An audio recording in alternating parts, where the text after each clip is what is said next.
அனைவருக்கும் வணக்கம். நிகழ்ந்ததும் நிகழ்ந்து கொண்டிருப்பதும் நிகழவிருப்பதும் சர்வம் இறைவருக்கு அர்ப்பணம். நமது பிறப்பு என்பது வரம், நமது வாழ்க்கை என்பதவும், உணவு என்பது மருந்து, தனிமனித மாற்றம் இந்த சமுதாயத்தின் மாற்றம். அன்பே இறைவர், உங்கள் கிருஷ்ணாத்மா. அன்புக்குரிய ஆன்மநேய அன்பர்களே, இன்றைய பதிவுல நாம பார்க்க இருக்கிறது என்ன அப்டின்னா, நெறைய அன்பர்கள் அடிக்கடி கேட்கக்கூடிய ஒரே கேள்வி என்னன்னா, "எனக்கு காப்பி குடிக்கிற பழக்கம் இருக்கு, டீ குடிக்கிற பழக்கம் இருக்கு. என்னால அதிலிருந்து விடுபட முடியல. அதுக்கு என்ன பண்ணலாம்?" அப்படின்னு சொல்லி கேட்குறாங்க. இதே கேள்விய நம்ம தன்னை அறியும் கலையில வரக்கூடிய அன்பர்களும் கேட்பாங்க. அப்ப அவங்க அந்த பயிலரங்கத்துக்கு வரும்பொழுது, அந்த காப்பி குடிக்கிறது, டீ குடிக்கிறது பழக்கம் இருக்கும். அத பயிலரங்கத்தில முடிச்சுட்டு போகும்போது, நெறைய அன்பர்களுக்கு பார்த்தீங்கன்னா, அந்த காப்பி குடிக்கணும், டீ குடிக்கணுங்கிற எண்ணமே இல்லாம போயிரும் அப்படின்னு சொல்லி சொல்லுவாங்க. ஏன் அப்படின்னா, அந்த காப்பி குடிக்கிறது, டீ குடிக்கிறதையும் மனசுக்காகத்தான் அப்படிங்கிறத அவங்களுக்கு நம்ம அதில நல்லா தெளிவா புரிய வச்சுருவோம். அது மட்டும் இல்லாம அதில வந்து இயற்கையான ஒரு பானத்த வந்து குடிக்கிறதுக்கு வந்து நம்ம அதில சொல்லியிருப்போம். அத அவங்க குடிப்பாங்க.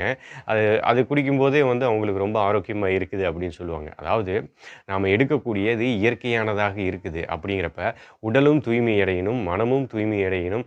நமக்கு வந்து எந்த பாதிப்பு இல்லாம இருக்கணும் அப்படிங்கிற வகையில நம்ம இயற்கையானதெல்லாம் நம்ம எடுத்துக்கலாம். அதில இயற்கையானது மூலிகை அப்படின்னு சொல்லலாம். அந்த மூலிகையை வைத்துக்கொண்டு நாம வந்து குடிக்கக்கூடிய அந்த தேநீரா இருக்கட்டும், ரொம்ப அற்புதமான ஆரோக்கியத்தை தரக்கூடியதாக இருக்கும். அப்ப தேநீரும்போது சில பேர் அதிகமா சொல்லுவாங்க, நான் வந்து நெறைய மூலிகை கலந்த தேநீர்கள் எல்லாம் நான் குடிக்கிறேன் அப்படிம்பாங்க. நம்மளே வந்து ஏற்கனவே சொல்லியிருக்கோம், கரிசலாங்கண்ணி தேநீர் சொல்லியிருக்கோம், ஆவாரம்பூ தேநீர் சொல்லியிருக்கோம். இதெல்லாம் ரொம்ப சக்தி தரக்கூடியது, நல்ல பலம் தரக்கூடியது. நெறைய அன்பர்கள் அத பயன்படுத்தி நல்லா ஆரோக்கியமாக இருக்கிறாங்க அப்படிங்கிறத நெறைய பதிவுகள்லயும் சொல்லியிருக்கிறாங்க. அனுபவத்தையும் பகிர்ந்திருக்கிறாங்க. நல்ல பலன் குடுத்திருக்குது அப்படின்னு. சரி இப்ப வந்து இப்ப தேநீர் ஒரு உதாரணத்துக்கு ஒரு கரிசலாங்கண்ணி தேநீர் இருக்கு, ஆவாரம்பூ தேநீர் இருக்கு. இப்ப இதுல வந்து ஒரு குழப்பம் இருக்கு. கரிசலாங்கண்ணி தேநீர் குடிக்கிறதா, ஆவாரம்பூ தேநீர் குடிக்கிறதா அப்படின்னு சொல்லிட்டு.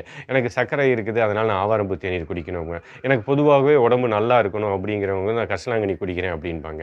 ஏன் இத வந்து என்னென்ன குழப்பம் இதுல என்ன அவங்களுக்கு அப்படின்னா, கரிசலாங்கண்ணி டீ எப்ப குடிக்கிறது? ஆவாரம்பூ தேநீர் எப்ப குடிக்கிறது? இத குடிச்சா அத குடிக்க முடியல.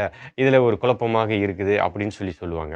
அப்ப இதனால தான் என்ன ஆயிருக்கு அப்படின்னு பார்த்தீங்கன்னா, இது எல்லா கலவைகளும் சேர்ந்து ஒரே இதில கிடைச்சுச்சுன்னா, நமக்கு எவ்வளோ ஆரோக்கியமானதாக இருக்கும் அல்லவா? அப்ப கரிசலாங்கண்ணியா இருக்கட்டும், ஆவாரம் பூவா இருக்கட்டும், இன்னும் மற்ற மூலிகைகள் எல்லாம் அதனுடைய கலவைகள் ஒன்றாக இருந்து, ஒரே கலவையாக கிடைச்சா எப்படி இருக்கும்? அப்படின்னும்போது, அப்ப மொத்த பலன்களும் நமக்கு நல்லா இருக்கும் இல்லையா?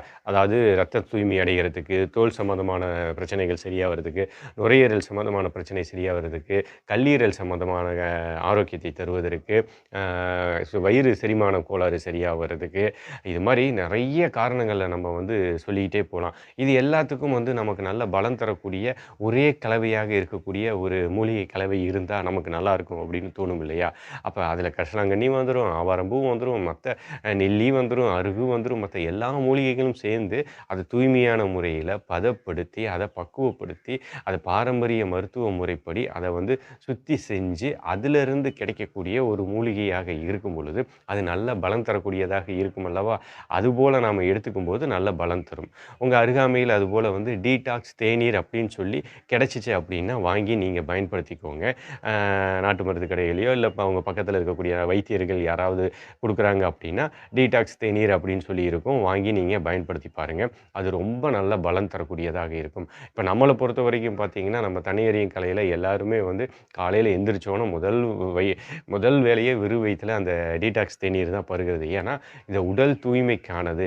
இந்த உடல்ல இருக்கக்கூடிய கழிவுகளை வெளியேற்றுவதற்கு, உள் உறுப்புக்களை பலப்படுத்துவதற்கு, கண்கள் பிரகாசமாக தெரிவதற்கு, எதிர்ப்பு சக்தி அதிகமாக இருப்பதற்கு, செரிமான கோளாறு சரியாகறதுக்கு, கல்லீரல் பலப்படுத்த அதாவது உள் உறுப்புக்கள்ல வந்து பலப்படுத்துவதற்கு, முடி வளர்ச்சி வந்து நல்லா இருப்பதற்கு, இப்படி நெறைய காரணங்கள் சொல்லலாம். ஏன்னா, அத்தன மூலிகைகளும் அதுல கலந்திருக்கு. அந்த டீடாக்ஸ் தேநீர் அப்படிங்கிறதுல. அத தொடர்ந்து பருக ஆரம்பிக்கும்போதே பார்த்தீங்க அப்படின்னா, காப்பியோ, இல்ல டீயோ இது மாரி வந்து நம்ம குடிக்கணுங்கிற எண்ணமே நமக்கு வராது.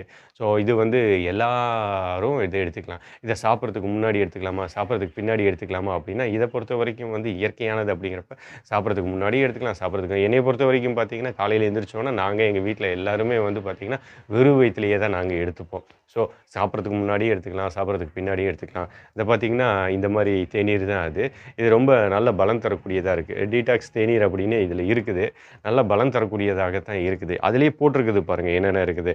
நுரையீரல் பாதுகாப்பு, உடல் வலி குறையறதுக்கு, செரிமான சக்தி அதிகமாகறதுக்கு, நீரிழிவு சம்பந்தமான இதுக்கு சரியாகுது, கால் எரிச்சல், உடல் சுறுசுறுப்படையறதுக்கு, இரத்த கொதிப்பு சரியாகறதுக்கு, பெண்களுக்கு வந்து இந்த வெள்ளைப்படுதல் அப்படின்னு உஷ்ணத்தினால இருக்கும் இல்லைங்களா? அவைகளுக்காக, அப்புறம் கல்லீரல் பலப்படுத்துறதுக்கு, சுத்தப்படுத்துறதுக்கு, கழிவுகளை வெளியேற்றதுக்கு, கண் பார்வை பிரகாசமாகறதுக்கு, இது மாரி எல்லாம் இதுக்குண்டான மூலிகைகள் எல்லாமே இது கலந்து இருக்கு அப்படிங்கிறப்ப, இது மாரி உங்க அருகாமையில கிடைச்சிச்சுன்னா வாங்கி நீங்க பயன்படுத்திக்கோங்க. உங்க பக்கத்தில வைத்தியர்கள் யாராவது செய்து குடுத்தார்கள்னாலும் அவர்கள்ட்டயும் நீங்க வாங்கி பயன்படுத்திக்கோங்க. ரொம்ப அற்புதமான பலன் தரும். நம்மள பொறுத்தவரைக்கும் காலையில எந்திரிச்சோன வெறும் வயித்துல நாம வந்து இத குடிச்சிருவோம். அதே மாரி ஒரு நாளைக்கு 2 வேளை இல்ல 3 வேளை எடுத்துக்கிட்டா போதுமானதாக இருக்கும். இப்ப என்னன்னா, ஒரு 1/4 டேபிள் ஸ்பூன் போதும் ஒருத்தருக்கு. 100 மில்லி தண்ணீல 1/4 டேபிள் ஸ்பூனு இத போட்டு, அதில தேவைங்கிறப்ப நாட்டு சர்க்கரைய போட்டு சுட வச்சு வடிகட்டி குடிச்சிட வேண்டியதுதான். இத வந்து சுண்ட வச்சு குடிக்கணும் அப்படின்னு இல்ல. நம்ம டீ போட்டு குடிக்கிற மாரியே வந்து இத 100 மில்லி தண்ணீல 1/4 டேபிள் ஸ்பூன் ஒருத்தருக்கு போட்டு தேவையான அளவுக்கு சர்க்கரையோ, கருப்பட்டியோ போட்டுக்கிட்டா ரொம்ப நல்லது. இதில தவிர்க்க வேண்டியது என்ன அப்படின்னா, வெள்ள சர்க்கரைய தவிர்த்துக்கிட்டா இது நல்ல பலன் தரக்கூடியதாக இருக்கும். அதனால வெள்ள சர்க்கரைய தவிர்த்துட்டு, நம்ம வந்து கருப்பட்டியோ, நாட்டு சர்க்கரையோ போட்டுக்கிட்டோம் அப்புட்னா, இது அற்புதமான பலன் தரக்கூடியதாக இருக்குது. நல்ல பலன் தருது. இத எடுத்துக்கிட்டு இருக்கிறவங்களுக்கு வந்து பார்த்தீங்கன்னா, காப்பி குடிக்கிற எண்ணமும் வரதில்ல, டீ குடிக்கணுங்கிற எண்ணமும் வரதில்ல. அருமையான பலன் தரக்கூடியதாக இருக்கு. இத தொடர்ந்து நெறையா பேரு வருடக்கணக்கில எடுத்துட்டு இருந்தவங்க, நெறைய வந்து தேவையில்லாத செலவுகள் எல்லாம் குறைஞ்சிருச்சு அப்படின்னு சொல்லியிருக்கிறாங்க. புரிஞ்சுக்குவீங்கன்னு நெனைக்கிறேன். தேவையில்லாத செலவுகள்லாம் இப்ப இல்ல அப்படின்னு சொல்லும்போது, அது எத பத்தி அவங்க சொல்றாங்கங்கிறத நீங்க புரிஞ்சுப்பீங்கன்னு நெனைக்கிறேன். அதனால இயற்கையோடு வாழணும். நம்ம ஆரோக்கியமா வாழணும், ஆனந்தமா வாழணும் அப்படிங்கிறப்ப வந்து, இயற்கை நமக்கு கொடுத்திருக்கக்கூடிய அற்புதமான பொக்கிஷம் தான் நம்மளுடைய மூலிகைகள். அந்த மூலிகைகளை கொண்டு நாம வாழ்க்கையில நம்ம பயன்படுத்தி வாழும்போது நல்ல சக்திக்குள்ளதாக இருக்கும். இது அற்புதமான ஒரு தேநீராக இருக்குது. இத எடுத்துக்கும்போது காப்பி குடிக்கணும், டீ குடிக்கணுங்கிற எண்ணம் நமக்கு வரதில்ல. இது நம்மளுடைய அனுபவம். இது உங்களுக்கு கிடைச்சுச்சுன்னா வாங்கிக்கோங்க. ஒருவேளை இது உங்களுக்கு பக்கத்தில கிடைக்கல அப்படிங்கிற பட்சத்தில இருந்தால், இது எங்க கிடைக்கும் அப்படின்னு கீழ டிஸ்கிரிப்ஷன்ல வந்து எண்கள் தரேன். நீங்க அவங்கள தொடர்பு கொண்டீங்கன்னா கூட அவங்க உங்களுக்கு அத குடுத்துருவாங்க. ஏன்னா, நமது பிறப்பு என்பது வரம், நமது வாழ்க்கை என்பதாவும், உணவு என்பது மருந்து. அதனால நம்ம உணவுங்கிறது நமக்கு மருந்தாக எடுத்துக்கொள்ள வேண்டும் அப்படிங்கிறது தான். இந்த தாவரங்கள் அப்படிங்கிறது நமக்கு வந்து மூலிகைகள் நாம சொல்றோம். தாவரங்கள், மூலிகைகள் இவைகள் எல்லாமே நமக்கு மருந்தாக இருக்கின்றன. அவை உணவுகளாகவும் இருக்கின்றன. அந்த உணவையே நம்ம மருந்தா எடுத்துக்கும்போது, நம்ம ஆரோக்கியமா வாழலாம், ஆனந்தமா வாழலாம், நிம்மதியாக வாழலாம், இறை அருளோடு வாழலாம். மீண்டும் மற்றொரு பதிவில் உங்களை சந்திக்கிறோம். அதுவரை உங்களிடமிருந்து விடைபெறுவது உங்கள் கிருஷ்ணாத்மா. நன்றி.